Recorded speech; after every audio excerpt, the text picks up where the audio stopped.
A la comunidad afrodescendiente se le considera la tercera raíz cultural de México por su notable contribución en muchos aspectos culturales del país, como la música, la gastronomía y la danza, así como diversas aportaciones que los afroamericanos han hecho a lo largo de la historia del país.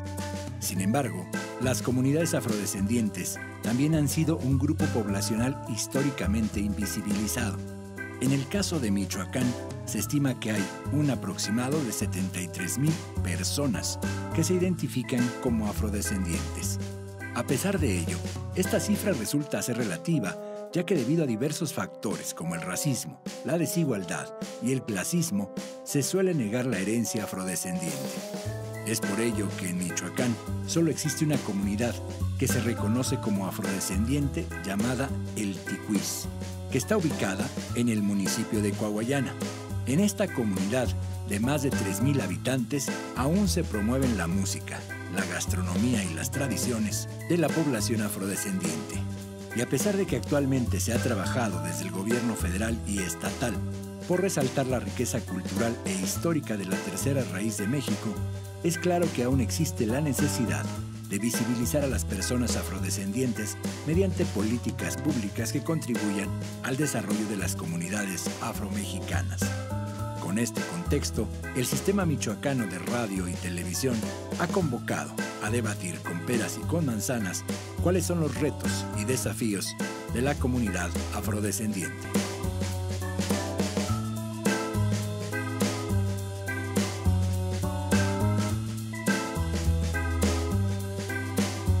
Bienvenidos a la Mesa Roja de la Televisión Pública Nacional, bienvenidos a la Mesa de Peras y Manzanas. El día de hoy vamos a hablar sobre un acontecimiento que se llevó a cabo aquí en Michoacán y que tiene que ver con la conmemoración del Día de los Afrodescendientes en México. No sé si lo dije bien, ya me corregirán mis panelistas. Tal vez no lo dije de la forma correcta, tal vez sí, no sé, ahorita les pregunto. Pero bueno, vamos a hablar sobre esto y, ¿por qué no?, sobre algo que siempre se esconde debajo de la alfombra y que no se quiere abordar, y es que sí, en México, con las narrativas neoliberales y también con las narrativas anteriores, previas a la Segunda Guerra Mundial, posteriores a la Segunda Guerra Mundial, con las narrativas colonialistas, etcétera, etcétera, etcétera, existe algo que no queremos aceptar y que se llama racismo. El día de hoy en Michoacán se llevó a cabo un foro sobre afrodescendientes y por eso tenemos al siguiente panel. Tenemos al diputado Sergio Peñalosa, diputado federal por Guerrero. Bienvenido, diputado. Muchísimas gracias, a sus órdenes. Pues yo espero que le haya gustado Michoacán. Claro, es una situación muy importante venir a Morelia, porque aparte de ser una ciudad muy bonita y limpia, pues yo creo que el tema por el que venimos es un tema de gran importancia en Michoacán, por el gran número de personas que se autorreconocieron. Perfecto, ya estaremos hablando de eso. Pues Jorge Amos, profe, ¿cómo está? En su faceta me dice, hoy vengo de afrodescendiente michoacano, ¿verdad? Claro, gracias, Benjamín. Pues sí, es el primer foro justamente para hacer el reconocimiento de la población afrodescendiente en Michoacán, los afromichoacanos. Y bueno, pues tuvimos la participación de dos grandes personalidades que han estado impulsando la agenda de los derechos y del reconocimiento de la población afrodescendiente, y pues creo que es el primer paso de, esperemos, una larga carrera para este reconocimiento. Qué bueno, profe, bienvenido otra vez. Y tenemos a la senadora Celeste, senadora por la Ciudad de México. Senadora. Así es, senadora. Sí, pues muchas gracias por la invitación y un gusto enorme de que en medios de comunicación se esté hablando sobre el tema. Gracias. Sí, pues los medios públicos, creo yo, tienen esa deuda histórica con el pueblo de México, y por eso es que el Sistema Michoacano de Radio y Televisión como medio público tiene esa consigna. Para eso llegamos, para eso buscábamos ganar, no para hacer lo mismo que los demás, sino para cambiar las cosas, y por eso es que aquí le damos la apertura a esta clase de temas, porque tenemos algo claro, senadora. Primero son las mujeres, los niños, los pueblos originarios, en este caso también los afrodescendientes, la población LGBT. Después podemos venir todos los demás, pero primero es por ellos. Vamos a arrancarnos, diputado. ¿Qué tal estuvo el foro el día de hoy? ¿Cómo les fue? ¿Qué valoración en términos generales hace usted? Bueno, en concurrencia creo que las expectativas estuvieron rebasadas. En contenido de las participaciones fueron contribuciones que abonaron propiamente para el avance del tema que está iniciando acá en Michoacán, ¿verdad? Y que de alguna manera esta es la semilla que está germinando o que va a germinar para que el tema en Michoacán se empodere como está a nivel nacional. Profe, ¿cómo lo vio usted como afrodescendiente? No, aquí, pues michoacano. pues emotivo, ¿no? Hace más o menos 20 años yo fui a los encuentros de pueblos negros, justamente tratando de buscar una identidad primero individual. Después me di cuenta ya que había que impulsar la identidad colectiva. Me parece que las acciones que estamos viviendo, como las preguntas en el censo, justamente vienen del movimiento que impulsó el profe Sergio con su asociación México Negro y los encuentros de pueblos negros. Y ahora pues fue un gusto, ¿no? Es que viniera gente de Lázaro, gente del Ticuís, allá en Coahuayana. Hubo una representación de terrancalenteños, gente joven que está tocando y que se llama Herencia Africana, justamente por esta cuestión de retomar las raíces. Y bueno, pues tuvimos a un pionero en los estudios de la historia de los pueblos afrodescendientes, como el doctor Álvaro Ochoa, el primer académico al que yo escuché decir que era afrodescendiente, y donde entendí que había que cambiarle el rostro a la academia. Todavía no lo podemos hacer porque somos pocos, pero creo que hay pasos pequeños que se mantienen constantes, y me parece que de ahí viene la importancia del foro, que están haciendo cobijado con un movimiento nacional. Ok, senadora, ¿cuál fue su experiencia? La valoración que hace. Bueno, pues primero felicitar a los organizadores, en este caso también al doctor Jorge, que la verdad fue el que convocó a que viniéramos y que también invitó a personas de las comunidades de aquí de Michoacán para que vinieran a este foro. Creo que además de que pudiéramos conversar acerca de lo que se está haciendo a nivel nacional, pero también internacional, hablamos de cuál es la agenda concreta para las personas afro-michoacanas y qué es necesario avanzar. Uno de los compromisos es que este sea solamente el primero de varios foros y que sigamos invitando a más personas a que se reconozcan como afrodescendientes, y que, como al principio bien lo dijiste, el racismo ha sido parte importante, por lo cual ha sido borrado de la historia nuestra participación en todos los ámbitos, y por eso es que ha sido tan difícil que personas se reconozcan. Por eso es que felicitamos también que por el censo 2020 podemos saber que más de 70,000 personas aquí en Michoacán se reconocen como tal, y por eso es que es tan importante hablar del tema. Claro. Diputado, ¿por qué hay otros países que están más avanzados en este tema? ¿Por qué a México le cuesta tanto? Bueno, primero hay que remontarse un poco a la historia, ¿verdad? Si en México llegaron africanos de manera forzada y que no se pudo mantener esa migración para poder implementar las actividades económicas en el virreinato, en otros países pues fue la migración mucho más reciente, y eso hace de que el impacto social, cultural no se vea de la misma manera en México como en otros países. Eso es un elemento que promueve de alguna manera la organización para poder luchar por sus derechos, y México va como en el último, yo digo que somos los últimos en subirnos al barco de la inclusión, precisamente porque nuestra historia estaba negada, invisibilizada. Bueno, sigue estando, no estaba, ¿verdad? Precisamente por eso estamos en esta lucha.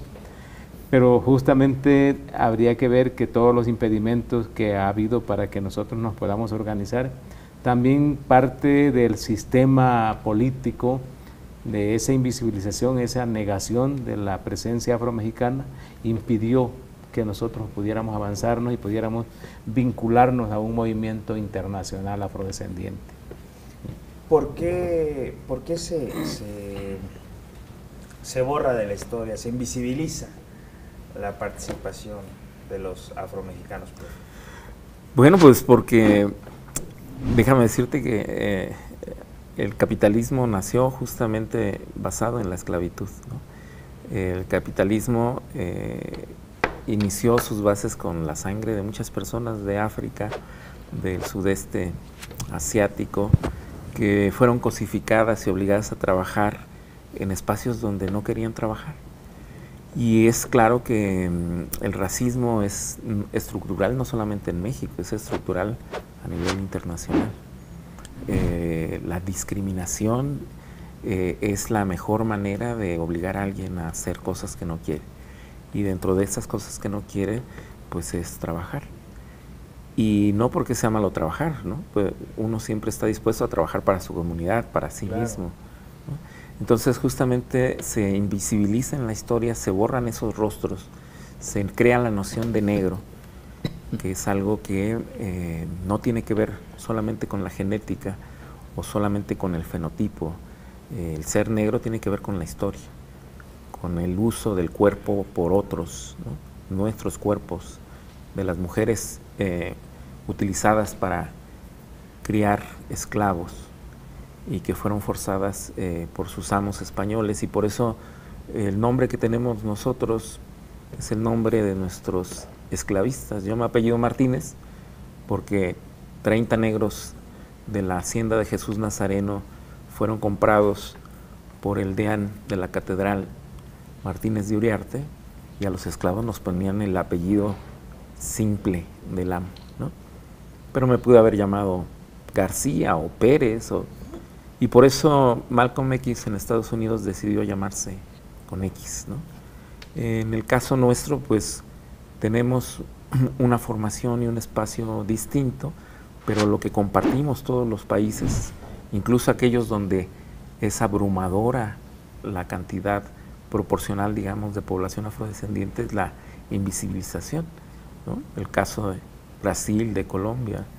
Y bueno, pues Celeste justamente nos estaba contando de cómo es que en México aparentemente, y eso me gustaría escucharlo, estamos muy avanzados en la ley, pero muy atrás en la acción. Ya, regresando de la pausa, ¿nos cuentas eso, Celeste? ¿Sí? Claro que sí. Vamos a hacer una pausa, no se vaya de acá, esto es Peras y Manzanas.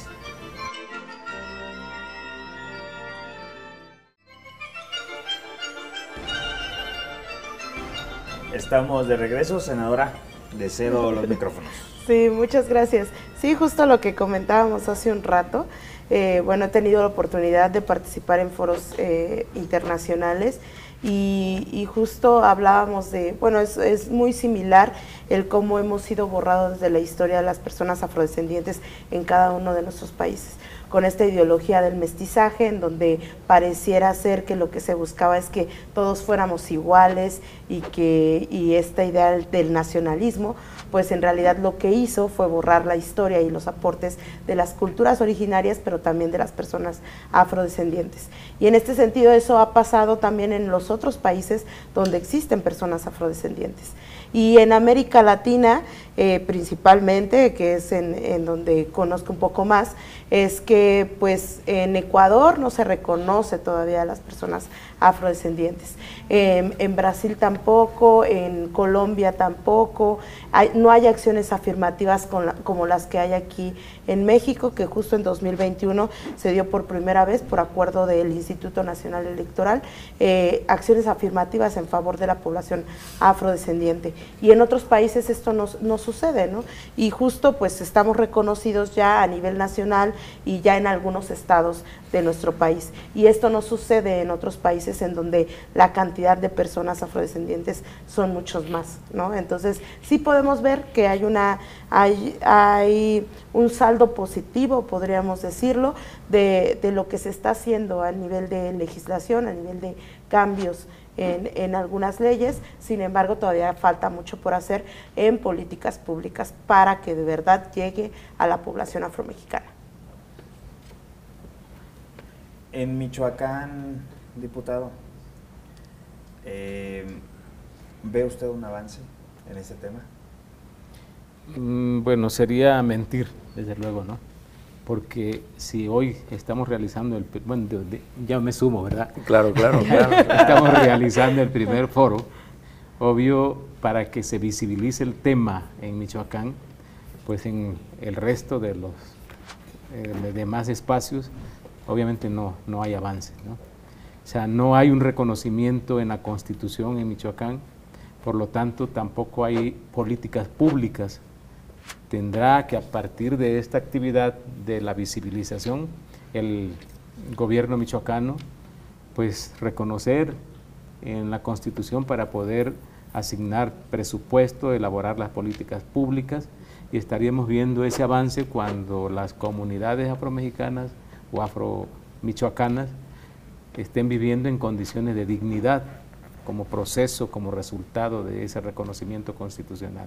Y es que de repente nos concentramos, digo, yo hablo desde la visión que nos genera pues el vivir en Michoacán, ¿no? Por ejemplo, lo que veo es que de repente pareciera que avanzamos en el tema de pueblos originarios hablando propiamente de las comunidades indígenas, pero justamente las comunidades de afrodescendientes, de afromexicanos, están invisibilizadas. Yo la verdad agradezco el profe, a la Comisión Estatal para el Desarrollo de los Pueblos Indígenas que han venido aquí, ya tocamos un tema, en alguna ocasión, previo a este foro tocamos un tema similar, porque de pronto está invisibilizado, diputado, o sea, y parecía que no existe. Yo por eso les preguntaba, ¿no? O sea, bueno, si no hay un avance, ¿qué tendríamos que hacer? Por ejemplo, desde el legislativo, digo, yo sé, me va a decir que tal vez se lo van a tomar a mal los compañeros legisladores de acá, pero ¿qué podríamos recomendar? ¿Qué podríamos hacer? Bueno, aparte de reconocer el trabajo que está haciendo el doctor Amos y la Comisión de Pueblos Indígenas, y yo creo que todas las instituciones que se han sumado para esta visibilización que se está haciendo, esto tiene que trastocar precisamente el trabajo legislativo, para que esto se convierta, repito, en presupuesto y en políticas públicas. No soy quien para dar recomendaciones a los legisladores locales, ¿verdad? Pero en el proceso del reconocimiento nacional, como una manera de la armonización precisamente de esa ley nacional federal, pues el Congreso local de Michoacán tiene que estar haciendo lo propio para que estemos al parejo con esa legislación nacional, y repito, que esto se convierta en un beneficio material, en electrificación, en drenaje, etcétera, etcétera, en las comunidades afromexicanas. Entonces, pues yo creo que ahí está la tarea para los congresistas locales, ¿no? Claro, irse poniendo a la par con la legislación federal. Yo los exhorto a que toquen estos temas legisladores, porque creo que nunca lo debaten. Y bueno, es bueno que el gobierno de Michoacán y asociaciones como la del profesor Amos empiecen a mover esto, pero bueno, es necesario ponerle más atención, y el legislativo también tendría que. Profe, los afromexicanos, los afrodescendientes, los afromichoacanos, también son sectores de la población que padecen pobreza.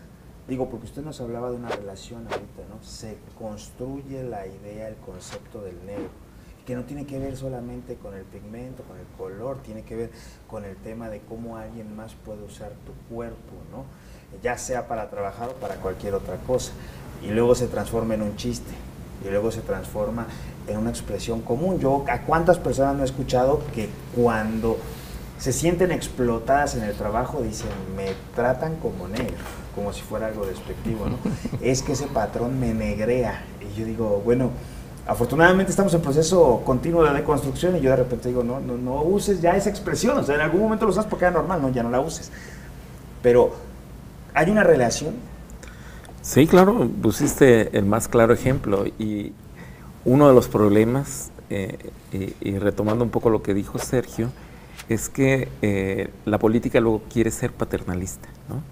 Hoy alguien en el foro estaba muy feliz porque se está construyendo el Plan Morelos. Ajá. que es un plan de acción de gobierno, y yo me estaba preguntando, ¿y dónde estamos los afros? Porque si hay asesores que están construyendo este plan y que están pensando en atender a la población indígena. Y claro, el gobernador tiene buenas intenciones, hay gente que está elaborando este plan que está pensando en generar una nueva relación entre gobierno y acción política, pero ¿dónde están los afromichoacanos, no?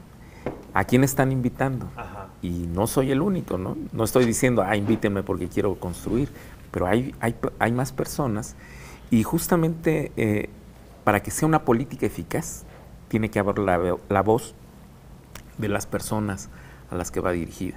Si no, va a ser una política de escritorio, y México ha vivido muchas políticas de fracaso desde el escritorio y por personas bien intencionadas. Entonces, yo lo que les diría es, antes que nada, para ir acabando con el racismo, para ir considerando al otro como igual, pues hay que incluirlos en el diálogo y en la conformación de las estrategias de acción política, porque si no, se vuelve política asistencialista, y esta puede ser bien intencionada, pero a la larga fracasa. ¿Por qué? Porque no incluye. Y bueno, pues no solamente es cuestionar el racismo y los estereotipos e irlos deconstruyendo, sino transformarlos a partir de política pública, por ejemplo, a través de la educación, ¿no? ¿Cómo sé que está mal decir esto? Bueno, pues porque hay una historia y una carga que denosta a la población afrodescendiente y que ayuda mucho a que no haya un autorreconocimiento, que la primera identificación, que es la del individuo frente al espejo, no exista. Si nosotros vamos exponiendo esas estrategias de invisibilización, de avergonzamiento del propio cuerpo, del propio rostro, pues podemos ir también construyendo individuos orgullosos de su pasado, de su fenotipo, de su herencia familiar, de su historia. Y creo que para que eso se redondee, pues estas personas tienen que estar en posiciones de toma de decisiones, tienen que estar en la academia, tienen que estar en el gobierno, tienen que tener la posibilidad de dirigir el destino de sus comunidades, y me parece que si estamos elaborando un plan de gobierno, pues es el momento idóneo. Claro, vamos a ir a una pausa y regresamos con la senadora. Si no se vaya de acá, espera sin mensajes.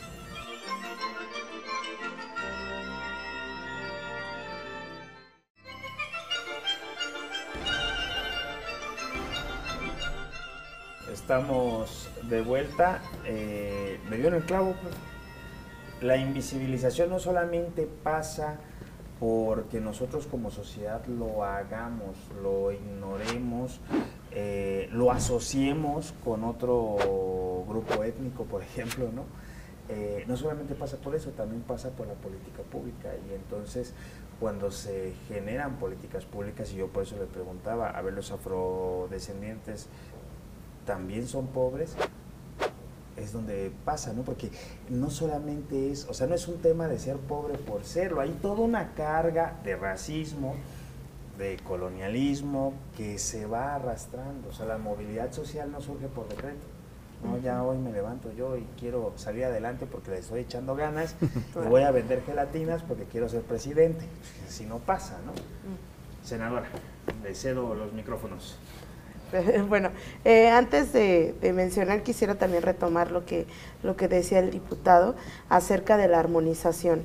Armonización no solamente en el estado de Michoacán, sino que tenemos que tener claro que ahorita tenemos apenas 7 entidades que está el reconocimiento a nivel estatal, de 32. O sea, desde el 2019 que tenemos ya el reconocimiento a nivel nacional, seguimos con 7, y creo que eso es alarmante porque pues estamos también en el decenio de los afrodescendientes que comenzó en 2015 y termina en 2024.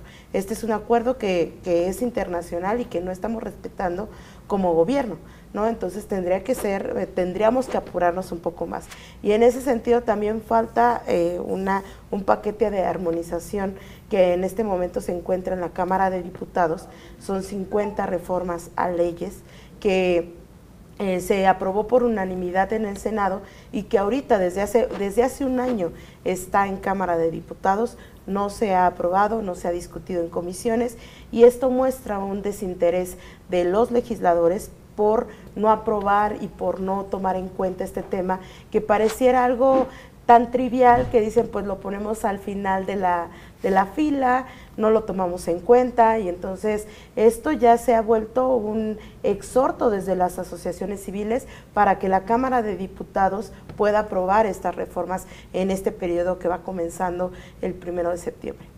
Ok, ¿cómo vemos, bueno, más bien, yo iba a decir cómo vemos desde esta mesa, más bien cómo lo ven ustedes? ¿Cómo ven ustedes este discurso? Porque les decía yo, no, tan existe y siempre se esconde, que se trata de invisibilizar justamente este tema, ¿no? Yo recuerdo mucho a Mohamed Ali diciendo que le preguntaba a su mamá cuando era chico por qué no había ángeles negros, y después él razonaba y decía, es que seguramente están haciéndole la comida a los ángeles blancos, ¿no? Y que luego se planteaba y él decía, ¿por qué siempre que dicen cuando nos fue mal me las vi negras? Y él decía, bueno, ¿por qué asocian todo el tema del color como algo malo? Entonces, de que existe, incluso en el día a día, en las frases populares, pero ¿cómo ven ustedes planteamientos, no voy a decir nombres, pero planteamientos de algunos actores políticos o de algunos institutos políticos que son sumamente, pues, extremistas, ¿no? O sea, ¿cómo lo conciben ustedes? O sea, ¿por qué? ¿Dónde surge ese tema de odio? Sí, lo escucho, yo... Bueno, yo considero, y esto es una cuestión, una percepción personal, que desde el virreinato, donde justamente se estaba empleando mano de obra esclavizada, por un lado, no reconocer los aportes sociales, económicos, culturales de aquellos africanos traídos de manera forzada, y la otra parte es la aspiración de una sociedad pues meramente a la imagen de Europa, ¿no? Entonces yo creo que ahí empieza a desacreditarse toda la existencia de lo negro como la parte opuesta a lo bueno que había en esa visión de blanquear, ¿sí?, a una sociedad. Y ahí empieza pues, a haber también la confrontación mucho más visible o más fuerte. Y bueno, 500 años no han sido suficientes, porque más de 500 años estamos viviendo todavía las secuelas de ese discurso de odio, ¿verdad?, con el racismo, porque hoy todavía oímos, lamentablemente, cuando hace referencia a la población negra o a un negro, y el negro le atribuyen muchísimas cosas, ¿no? El negro es flojo, el negro es borracho, el negro es solamente bueno para el baile, el negro no sirve para tales o cuales actividades. Entonces se empieza como a etiquetar, ¿sí?, todo lo que no sirve socialmente al negro, ¿sí? Entonces tenemos que deconstruir todo ese proceso ideológico que nos han, o toda esa ideología que nos han heredado, de tal manera que al principio de estos movimientos, pues yo creo que quienes llevaban la voz cantante eran personas blancas en el proceso de visibilización, de no discriminación para los negros. Pero hoy los negros estamos hablando por nosotros mismos, y nosotros tenemos que deconstruir precisamente esa ideología que mucho daño nos ha hecho. Sí. Profe, ¿garantiza que un afrodescendiente llegue a un espacio de toma de decisiones? ¿Garantiza que vea por este sector de la población, por los afrodescendientes? Pues depende del individuo. Yo te diría que nuestro primer presidente, Vicente Guerrero, llevó a la ley la primera abolición de la esclavitud en América Latina, ¿no? Entonces te diría que sí, pero bueno, pues las fuerzas oscuras, la reacción terminó matándolo. Claro. Algunos dirán que se iba a convertir en un dictador, puede haber muchos discursos. Yo lo que diría es que ayuda, ¿no? No todos los negros somos buenos, tenemos intereses como todas las poblaciones. Hubo personas de origen africano que lucharon con el bando realista y que después se opusieron, y a cada propuesta liberal también hubo gente en los espacios digamos, reaccionarios, pero lo que sí creo es que abrir el espacio, el espectro, para que haya personas que se asumen como afrodescendientes en la toma de decisiones, es algo necesario. Como abrirle espacio a las personas que tienen otras adscripciones religiosas o otras adscripciones de género, ¿no? Entonces me parece que el gobierno no solamente tiene que ser plural en el discurso, sino también plural en la conformación, cuando menos de estas adscripciones. Y creo que tenemos que caminar hacia allá, ¿no? Sí, por un lado, digo, podemos tener a Patricio Lumumba, ¿no? Y por el otro lado, a Barack Obama, por ejemplo. No sé, iba a decir Idi Amin, pero vale. Y sí, o sea, digo, me interesaba que hiciera como esa precisión, porque efectivamente la idea es buscar estos espacios, como usted lo dice, que se pluralice, pero el tema es que también tenemos que cuidar los perfiles. Y por eso,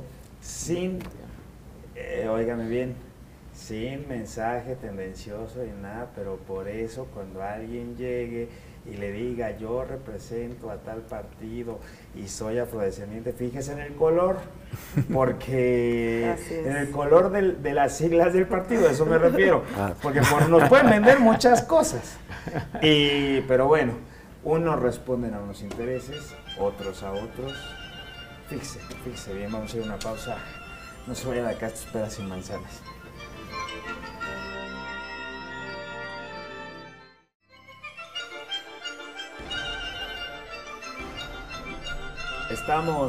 Estamos de vuelta, le cedemos los micrófonos a la senadora.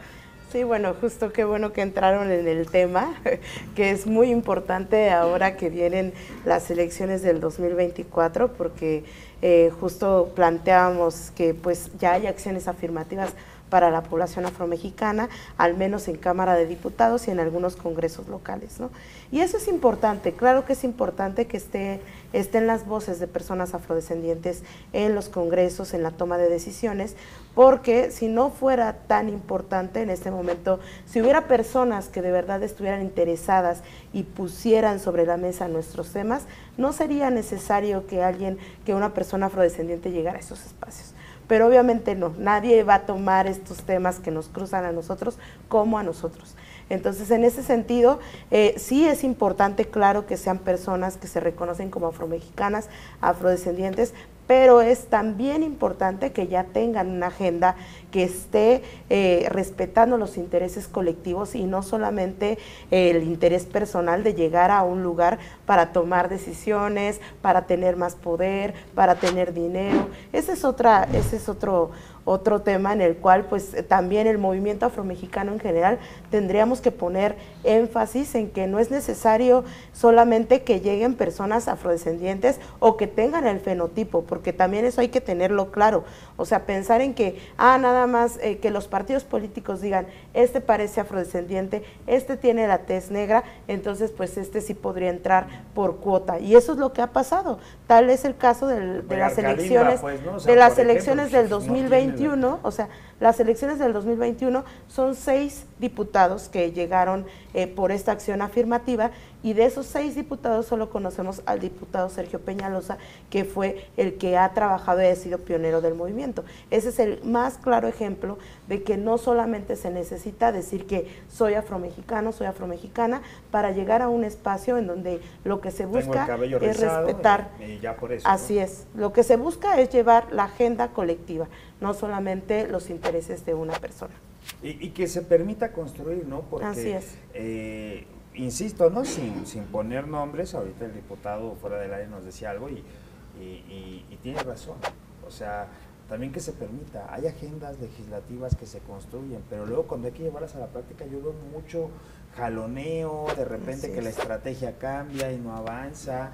Y bueno, nos hablaban de legalización, por ejemplo, de la cannabis, nos hablaban de despenalización del aborto, y de repente pues yo he visto como que se ha ido trabando el asunto, y con todo el dolor de mi corazón, de repente hay gente como Patricia Mercado, a la cual respeto mucho, pero no comparto sus colores, pues se nos adelanta, ¿no? Y propone o trae una agenda pues más cercana a lo que de repente uno pensaría que la izquierda debería de tener, pero bueno, son valoraciones propias. ¿Cuál es el futuro bueno, no sé si el futuro, pero cómo ve usted el diputado, el devenir del movimiento afro en México, en lo inmediato? Por eso no quería decir si es futuro, pero bueno, no tan a largo. O sea, ¿qué es lo que se plantea en el mediano plazo? ¿Qué es lo que buscarían concretar para poder decir, bueno, hemos conquistado el primer paso, hemos dado un primer paso? Bueno, eso lo convertiríamos como en decir los retos que tenemos, ¿verdad? Claro, como movimiento los retos afromexicano. Y lo primero que nada es justamente entrar en un proceso de selección, justamente lo que ya se decía aquí, de esos perfiles, porque de nada sirve dar una lucha de casi 30 años para poder llegar a tener una representación en el Congreso, y que luego dejemos la puerta abierta para que, como ya dijo la senadora, intereses personales, independientemente que sean o no afros, porque los mismos afros pues, tienen sus intereses personales y todo claro. eso. Entonces, esos perfiles que garantice la continuidad de la lucha del movimiento. Ese es uno de los retos que tenemos más próximos. El otro es, yo creo que abrir la posibilidad de que lleguen más diputadas y diputados afrodescendientes, afromexicanos con ese perfil que ya mencionábamos, porque un diputado con la agenda de verdad que se tiene que enfrentar a la resistencia que hay dentro del mismo Congreso, dentro de la misma legislatura, y el desconocimiento del resto de los diputados del tema, la poca sensibilidad. Hay que llevar más diputados para que se haga un equipo y se trabaje en equipo y se pueda romper con esa resistencia. Y yo pondría como un tercer reto, ahora sí que llevar a las instituciones, a personas también afromexicanas como funcionarios, con poder, ¿verdad?, de resolver cosas desde lo presupuestal, porque hasta ahorita no conozco una institución gubernamental que tenga un funcionario de un nivel que pueda resolver, que pueda tomar decisiones, ¿verdad? Entonces yo creo que son, para mi juicio, los tres retos más inmediatos que tenemos. Sí. Profe, las estructuras de poder, porque usted habló de Malcolm X, las estructuras de poder capitalistas son estructuras de poder blanco. Sí, pues el capitalismo, te dije, nació justamente a partir, o se basa en la opresión de los otros, de los no blancos, y obviamente quien tiene el poder pues son los blancos. Y no en este juego de blanco y negro que tienen los norteamericanos. En México, las personas mestizas que se asumen o que creen tener un fenotipo europeo son las que gobiernan al país. Y por eso la mayoría de los políticos que están en las cúpulas, en las élites, son hombres, y son hombres que se asumen blancos y probablemente católicos. Y pues descentralizar el poder en México implica abrir espacios para las mujeres, abrir espacio para los grupos no hegemónicos, indígenas, afrodescendientes, adscritos a otras religiones. Entonces se necesita una transformación que a veces está como entrampada, porque justamente se llega a través de las cuotas, y ahora se habla mucho de quitar los diputados de representación proporcional, y bueno, uno dice, suena bien, pero eso hay que pensarlo mejor, ¿no? Porque si bien hay muchos parásitos que llegan como plurinominales, pues hay gente que no hubiera podido llegar de otra manera. Claro. Y no porque no haya afrodescendientes que tengan capacidad política para generar votos sino que justamente el problema son las identidades y las agendas políticas. Gobernadores en México ha habido varios afrodescendientes, en Veracruz, en Guerrero, en Oaxaca, pero una cosa es que tengan el fenotipo y otra cosa es que les interese desarrollar una política que piense en la población afrodescendiente, ¿no? Un poco lo que tú decías.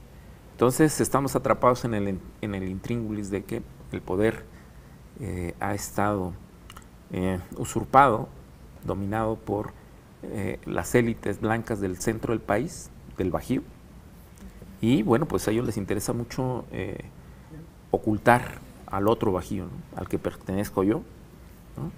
Entonces, pues todos los abajeños piensan que son como Fox, pero la realidad es que no, ¿no? Los abajeños son como mi abuelo, chaparritos, prietos, vaqueros de Fox, y lo digo no en el sentido literal, ¿no?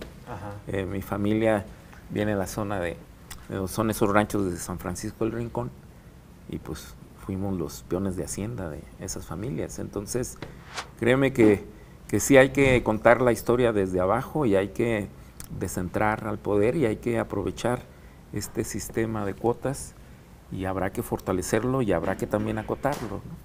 Claro, habría que justamente tal vez revisarlo, regular algunas cosas, porque es cierto, si bien llegan muchos parásitos, hermanos o hermanas de los dirigentes, consentidos o consentidas de los dirigentes, también hay muchas voces que no podrían llegar ahí de otra forma, y que fue la idea, ¿no?, en la reforma electoral de López Portillo, justamente para aperturar a otras expresiones políticas. Vamos a ir a una pausa y regresamos para concluir estos personajes.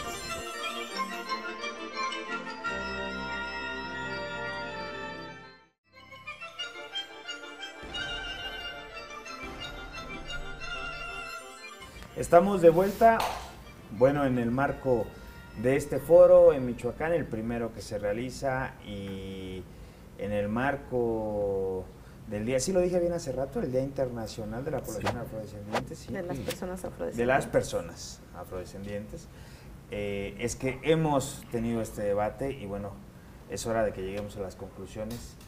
La escucho, senadora, sus conclusiones. Bueno, las conclusiones, pues hablaría de los retos también que se tienen, claro, ¿no? Claro. Ya se habló también de lo importante que es regular la participación política para que en realidad llegue una agenda clara de todo un movimiento, de toda la población, pero también yo quisiera mencionar que uno de los retos que tenemos como movimiento afromexicano, como población afromexicana, es tener una agenda clara antirracista.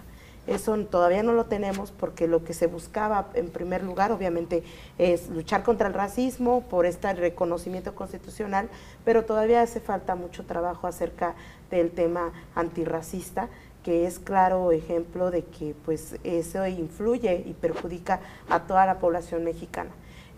Y que también se hable de la agenda específica de mujeres afromexicanas, que ese es otro tema aparte y que también hay grandes retos ahí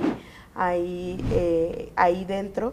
Y pues también otro de los temas es que si bien es cierto que es importante que lleguen personas con buenas intenciones, con una buena agenda, personas afrodescendientes, también tendríamos que tomar este sentido de responsabilidad como personas que queremos o que se quiere llegar a esos espacios, que haya profesionalización, que haya una formación política y que estemos preparados en realidad para llegar a esos espacios. Y eso obviamente también se habla de que no hay un piso parejo, en que en las universidades todavía no hay muchas personas afrodescendientes que lleguen a universidades y mucho menos a posgrados. Entonces también hablaría de esos grandes retos que hay en la educación media y superior, y para seguir hablando de claro, hay un economista, Viri Ríos, que justamente expone ese tema, ¿no?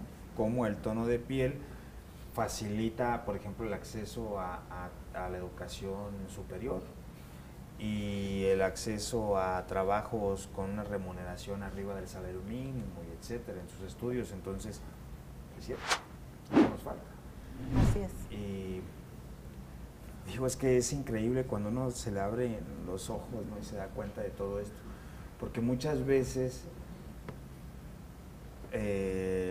personas que nos asumimos como mestizos o así, creemos que que tenemos lo que tenemos o que logramos lo que logramos porque somos inteligentes, porque somos buenos haciendo lo que hacemos, pero cuando uno ve estas estadísticas uno se pone a pensar cuántas veces no influyó eso y cuánto le cuesta, si no es que el doble o el triple, a compañeros o compañeras tuyas que por el simple hecho del tono de piel, de tenerlo más oscuro que tú, les ha costado más y cuando uno es consciente de eso, creo que te llevas a replantearte muchas cosas y también te das cuenta como a veces dices, no, yo sentía que era el mejor en el call center, ¿no? Pero ¿por qué me corrieron? Claro, pues porque llegó un caucásico así europeo, pues bueno, a él le dieron el trabajo, ¿sí?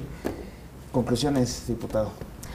Pues yo retomo justamente en que frente a este proceso electoral tenemos que ser cuidadosos en los perfiles, y no hablo del perfil fenotípico, sino del perfil político, social, del compromiso por esta lucha ideológica, porque aquí se ha comentado, ya hemos tenido afrodescendientes en México que han llegado a cargos muy relevantes y que a lo mejor fueron buenos gobernantes o buenos funcionarios para el sistema político, para el sistema económico, pero nada hicieron por la afrodescendencia, por su afrodescendencia también que tenían, ¿no?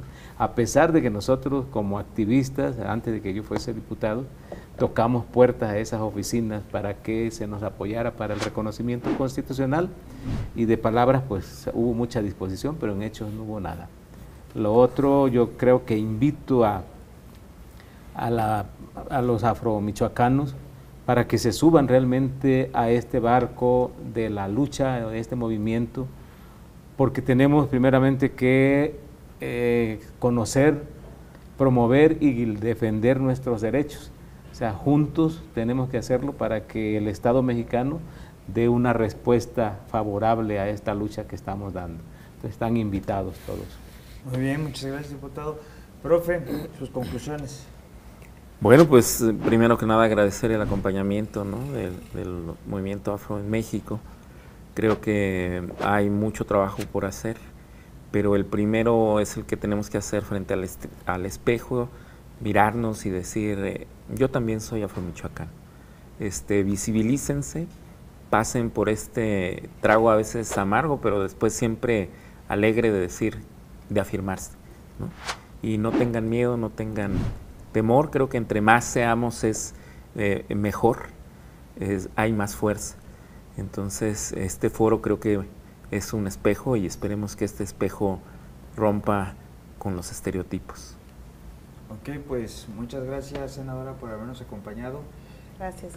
Sí, muchas gracias, profe. Un gusto estar siempre aquí. Sí, muchas gracias. Y muchas gracias, diputado. Gracias a ustedes por abrir este espacio. Sí, por nada, bienvenido siempre y felicitarles por esta iniciativa que tuvieron de realizar el foro, profe, y bueno, insisto, darle el crédito a la Comisión Estatal para el Desarrollo de los Pueblos Indígenas también, y bueno, felicitarles a ustedes porque estuvieron acá y le dieron acompañamiento, y es que hace falta, se necesita también a veces, aunque no lo creamos, somos actores políticos, ¿no? Y la simple presencia tal vez de ustedes, de predicar con ese ejemplo, o sea, de ver y decir, bueno, está un diputado, está una senadora que se reivindican como afrodescendientes, está un académico de la Universidad Michoacana que se reivindica como afrodescendiente. Creo que también puede llegar a motivar o a animar a algunas personas a que se den cuenta que esto no es una enfermedad, pues, ni es un defecto. Simplemente somos personas y que echamos abajo los estereotipos. Pues muchas gracias por habernos acompañado. Yo soy Benjamín Mendoza Madrigal, muchas gracias por habernos visto. Pretendimos analizar, explicar, exponer con peras y con manzanas el racismo en México y el foro que se realizó hoy, el primer foro de población afrodescendiente. ¿Sí? ¿Ah, sí? Oh, es que el Día Internacional no es de las personas afrodescendientes, pero el foro sí fue de población afrodescendiente en Michoacán. Bueno, ahí me confundo. Sí, Bueno, esperamos que lo que platicamos hoy sirva de algo para que usted lo lleve a la discusión pública, al escenario público, para que, como dice aquí el profe, usted se vea al espejo y se reconozca y sirva para que juntos vayamos construyendo una sociedad mejor. Nos vemos en una siguiente emisión. Gracias por habernos visto. Buenas noches. Recuerde, arriba los pobres del mundo, de pie los esclavos y pan. Buenas noches.